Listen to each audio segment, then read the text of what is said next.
ถักทายสบายดีเด้อพี่น้อง อากาศพอดีพี่น้องดีเย็น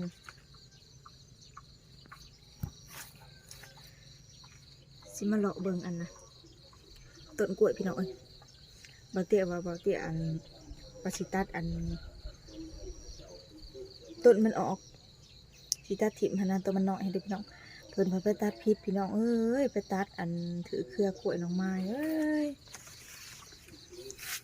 ใส่ดูสิได้ผักว่ามาตัดของกันพิษพี่น้อง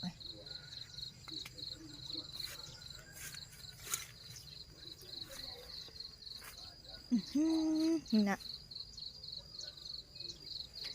ตัดมาพิษเอามาห่อไว้เอียนพัดเอามาห่อใส่ลังของน้ำไว้หมดเลยพี่น้องฮักปีออกเพราะว่าไปตัดนี่เวลาเพิ่นตัดพีพี่น้องจะมีสัตว์ค่ะเอาเชียงมาอโลใช่ปะนี่เชียงมาอโลดังทับอันนี้ธรรมะสัญจรชันเจนเสียงอันธรรมะพี่น้องผู้ได้เปิดโอ้ยขานี่ก็งามครับหมู่บ้านนี่ตัดลำมันออกพี่น้องตัดลำออกน้องไม้ก็เอาฝุ่นมาใส่แล้วก็หดน้ำพี่น้องอันนี้สิเป็นขาใหญ่พี่น้องสูงมึงเลยพวกถ่วมพลังของน้ำความใหญ่เกินนะขาเนาะเขาก็จะปลูกต่างหากพี่น้องนี่สิเป็นขาใหญ่น้องพวก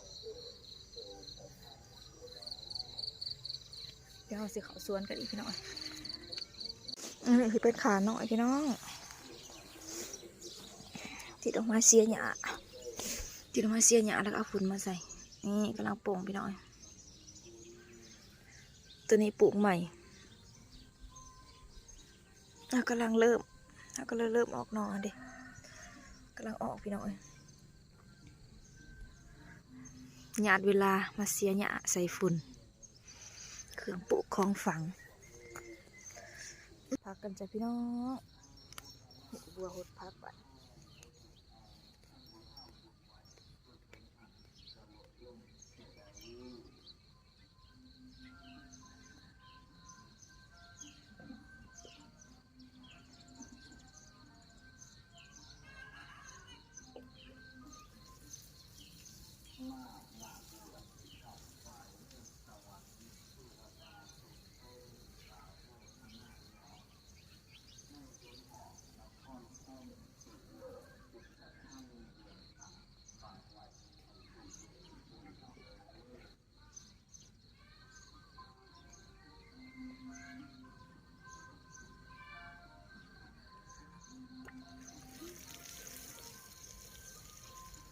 วัดวันได้ว่าเปิดกันวัดวันได้เปิดทำไม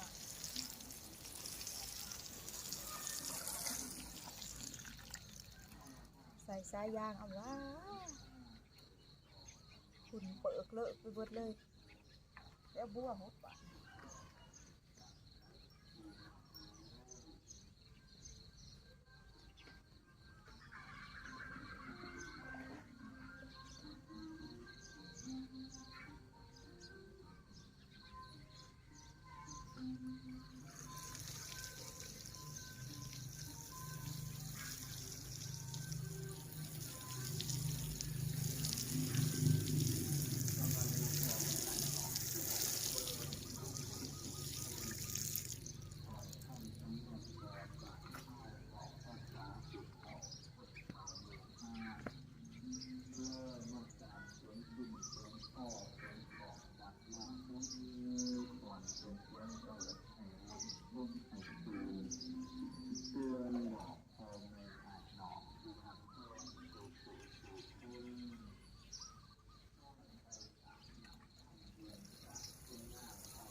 ยามมื้อเช้าฮดเอาอัน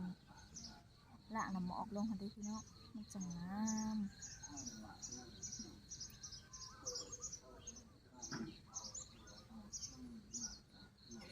มันเป็นเนี่ยอะ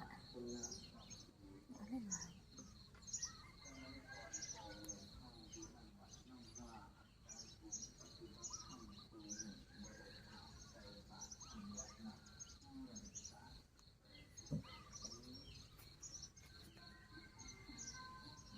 มันจะเบี้ยน้ำมีแต่เบี้ยน้ำพี่น้อง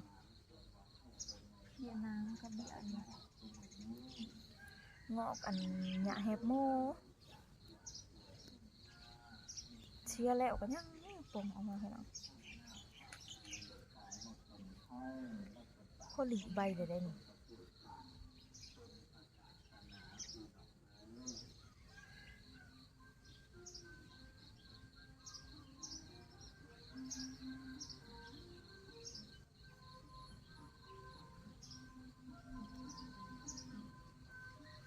เสียงหวัดบ้านใดวะวัดบ้านหิม่วงบ่เพิ่นสิเฮ็ดสังฆทานพี่น้องเพิ่นก็เลยเปิดอันธรรมะแต่เช้า